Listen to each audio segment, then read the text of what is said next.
Voici 6 sites que tu peux utiliser pour tes analyses d'actions.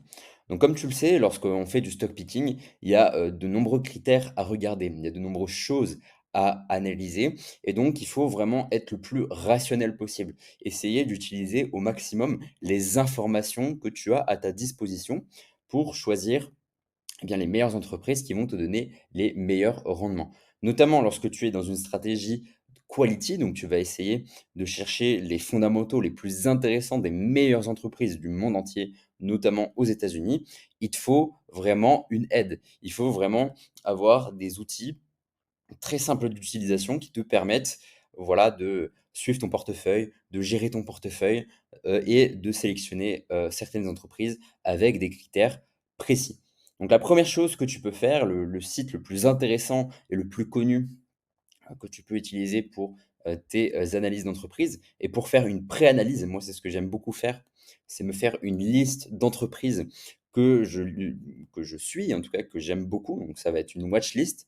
Voilà, j'en ai à peu près une vingtaine d'entreprises, grand maximum. Je suis vraiment, très, méticuleux sur les entreprises que je vais faire rentrer dans cette liste. Et donc, je vais utiliser des, indicateurs, des screeners comme, TradingView. Pourquoi? Parce que c'est assez simple de mettre, par exemple, que tu ne veux uniquement des large caps, donc des entreprises avec une capitalisation boursière qui est au-dessus de 10 milliards d'euros. Tu peux mettre aussi, le P/E ratio, bon là, ça va pas forcément nous intéresser, mais voilà, c'est assez simple d'utilisation et ça te permet de faire des screeners assez simplement et donc de sélectionner, de faire une pré-analyse de tes entreprises. Puisqu'évidemment, lorsque tu as analysé une entreprise, lorsque tu veux acheter une action, bah, ça ne se limite pas forcément aux chiffres. Ça se limite aussi à la compréhension du business, à la compréhension de ce que va faire l'entreprise et aussi à ses projets de développement. Donc, c'est super important de faire une première analyse avec les chiffres, donc les marges, ça va être la croissance, ça va être l'endettement, parce que tu vas éliminer 80% des mauvaises entreprises avec ça, en utilisant quelques critères que d'ailleurs je t'ai fait dans la première vidéo où, je te montre 3 critères que tu peux utiliser pour, analyser tes entreprises sur Money. Donc le deuxième site, qui est intéressant, alors je ne l'utilise pas forcément tous les mois évidemment, puisque je ne suis pas forcément ce que font, toujours les super investisseurs, mais c'est Dataroma. Donc comme tu l'as compris, ça permet de suivre les plus grands, gérants de fonds, ceux qui, ont un portfolio qui dépasse le milliard de dollars. Donc ça va être intéressant pour se donner des idées, pour voir un petit peu, bah, qui possède quoi, qu'est-ce que les grands gérants de fonds peuvent faire. Donc il y a notamment, le portefeuille de Berkshire Hathaway qui est listé, donc ça te permet de donner un petit peu des idées, de voir un petit peu, voilà, ce que font vraiment les meilleurs investisseurs du monde. Donc tu vois, par exemple, qu'il y a 32 super investisseurs qui ont investi dans l'action Microsoft. Il y a 31 investisseurs qui sont sur Alphabet.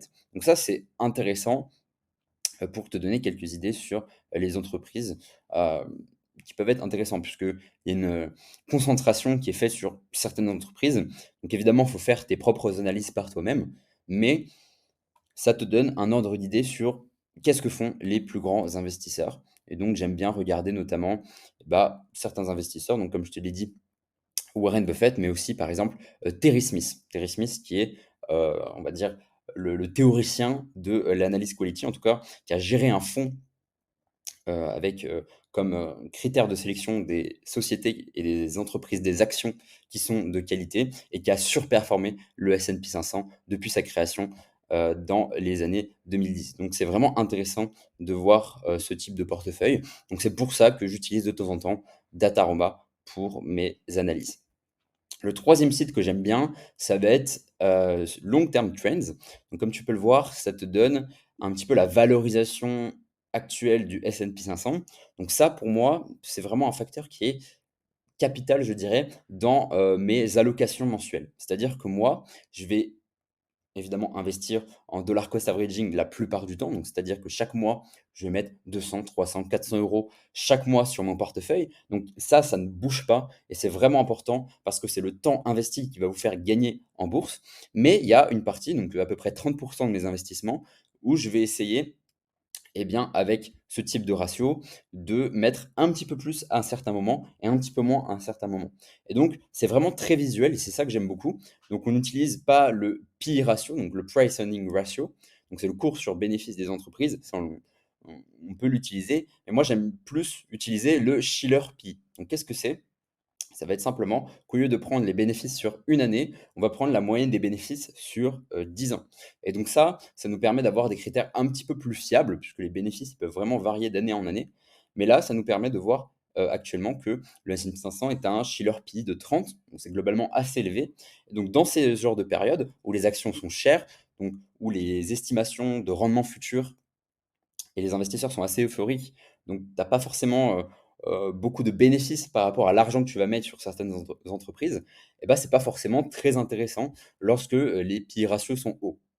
Et donc, moi, généralement, lorsque le Shiller P est au-dessus de 25, eh bien, je vais, diminuer mon allocation. Donc les fameux 30, je les garde en cash, pour des futures opportunités. Donc ça, c'est généralement ce que je fais.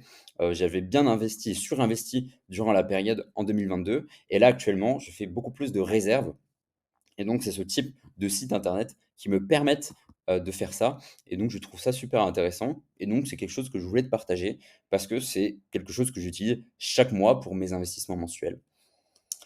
Le quatrième site, très connu en France et c'est vraiment un atout, notamment pour faire, non pas l'analyse fondamentale des chiffres, mais plutôt l'analyse un petit peu qualitative du business de l'entreprise qui te permet de comprendre dans quoi tu investis réellement, ça va être Zone Bourse. Zone Bourse, c'est vraiment intéressant pour, cette partie, donc la description de l'activité, puisque cette description, elle va vraiment être détaillée. Tu vas vraiment savoir, le chiffre d'affaires, la répartition du chiffre d'affaires, là où fait le chiffre d'affaires de l'entreprise et donc ça te donne des indicateurs clés pour analyser tes entreprises. Par exemple, moi, j'aime bien que mes entreprises, elles soient des multinationales, parce que ça veut dire que le produit intéresse aussi à l'étranger et que quand j'achète cette action, que pour moi, le rendement risque est très important, quand j'achète cette action, bah, je ne suis pas simplement sur un seul marché. Parce que vous imaginez bien qu'une entreprise, par exemple, qui a vendu 100% sur le marché français, eh bien, actuellement est en très grande difficulté. Et c'est pour ça que le SBF 120 et le CAC 40 sont en très grande difficulté par rapport à des marchés américains qui se portent bien parce que la croissance des bénéfices, est continue toujours dans ces zones alors que, pour, d'autres, zones géographiques eh bien, c'est plus compliqué comme, le marché français avec cette instabilité politique qu'on peut connaître. Le, 4 site que j'aimerais te présenter, ça va être, Finviz. Donc là aussi, pour moi, c'est vraiment, un site que j'utilise chaque mois pour mes investissements, puisque j'ai une stratégie qui est, contracyclique. C'est-à-dire que j'aime bien aller à l'inverse des cycles. Quand tout le monde va investir dans le secteur technologique, dans le secteur de la, finance, eh bien moi, j'aime bien aller sur des entreprises où personne n'investit. Où, tout le monde se dit: «OK, eh bien, sur le mois, par exemple, ici, on peut voir que la finance, les entreprises du secteur de la finance ont fait plus 8,2. Eh bien, moi, j'aime bien avoir, lorsque j'ai des actions, par exemple, dans le secteur de la technologie, dans le secteur de la santé, eh bien, j'aime bien réinvestir sur ce type d'entreprise. Parce que ça veut dire généralement qu'ils ont perdu un petit peu en valeur, ils ont perdu un petit peu en valorisation. Et ça me permet en fait d'avoir une stratégie de cycle et de pouvoir ensuite profiter, lorsque, les, entreprises reprennent, de la valeur et donc c'est comme ça que je fonctionne, chaque mois sur mes investissements mensuels et donc j'aime bien utiliser Finviz parce que c'est vraiment visuel. C'est vraiment le but des sites, c'est que ce soit ça extrêmement simple. Chaque mois, lorsque j'investis, c'est que, eh bien, je sais d'un coup d'œil dans quel secteur je vais investir, dans quelle entreprise je vais investir et c'est Finviz qui me permet en partie ça et donc chaque mois, je regarde, cet indicateur-là et j'essaye d'avoir les entreprises les moins valorisées, celles qui sont moins dans une période d'euphorie pour ensuite réinvestir. Je te donne par exemple l'exemple d'Alphabet. On était en janvier 2023, le secteur de la communication s'effondre, les résultats ne sont pas forcément bons. Puis il y a aussi, l'inquiétude sur l'intelligence artificielle. Donc Alphabet est à son plus bas, historique et la communication, donc le secteur entier des communications a, des grandes, difficultés et donc grâce à Finviz, j'ai vu que le secteur de la communication était un secteur qui était globalement en, déperdition par rapport à d'autres secteurs où c'était un peu plus l'euphorie et donc j'ai investi massivement sur l'action Alphabet et donc au final, c'est une des actions, aujourd'hui avec la plus-value latente la plus élevée de mon, portefeuille. Donc c'est évidemment un exemple parmi tant d'autres, parfois ça ne fonctionne pas, mais c'est comme ça que j'optimise mes chances de gain, c'est vraiment en essayant d'avoir les valorisations les plus faibles sur les entreprises de la plus grande qualité possible. Et donc, c'est vraiment mon mantra et c'est ce que j'essaye de faire avec un site comme, Feedviz. Dernier site que j'aimerais te présenter, donc celui-ci, je l'avais déjà présenté la dernière fois, mais c'est Moning. Alors, au niveau de l'analyse d'action, je trouve que c'est un petit peu, moyen, donc sur les grands critères, sur les grandes capitalisations, ça va. Mais dès qu'on essaye de faire une analyse vraiment en profondeur d'une entreprise, j'aime utiliser d'autres screeners, heu, pour analyser ces entreprises, que ce soit Zone Bourse, que ce soit, TradingView ou d'autres. Mais ça a l'avantage d'être aussi hyper visuel. Donc notamment si vous avez des actions à dividendes, vous avez la possibilité d'avoir, par exemple, le suivi de vos dividendes gratuitement. Donc là, par exemple, je peux voir qu'en mois de décembre, je vais recevoir 65 € de dividendes, qu'au mois de mai, je vais recevoir 59 €. Donc c'est vraiment extrêmement visuel. Donc c'est ce que j'aime beaucoup, ça peut vous motiver. Les dividendes sont une source de, motivation pour ceux qui investissent en bourse et donc de voir que, vos revenus passifs augmentent mois après mois, ça peut vous donner envie d'investir plus. Donc c'est pour ça aussi que j'ai ce graphique-là et donc ça montre un petit peu l'évolution de mes, revenus, passifs.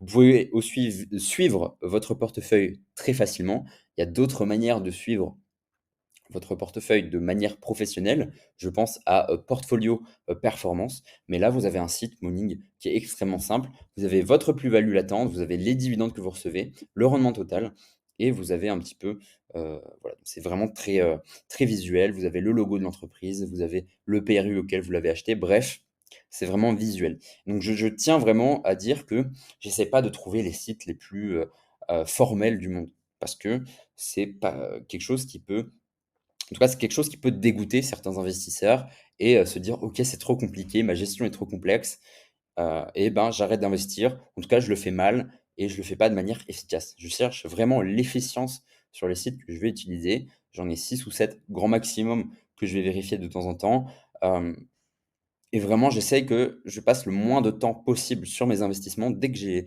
fait les analyses fondamentales et cetera, c'est vraiment de me concentrer sur autre chose, sur, mes business, sur le fait de gagner plus dans ma vie, plutôt que sur mes investissements. Parce qu'il y a beaucoup de biais psychologiques qui peuvent vous jouer des tours. Donc c'est pour ça que j'essaye vraiment d'optimiser au maximum mes investissements. Donc voilà, c'est tout, pour ces, 1 sites, donc ces 6 sites que j'utilise pour mes investissements. J'espère que cette vidéo, t'a plu et t'a aidé. Si ça t'a aidé, n'hésite pas à t'abonner. Je vais te faire, régulièrement ce type de vidéo. Essayer de te condenser au maximum les meilleures informations pour que tu puisses avoir les, meilleurs investissements possibles en utilisant la stratégie Quality et donc c'était tout pour cette vidéo. On se retrouve pour la prochaine.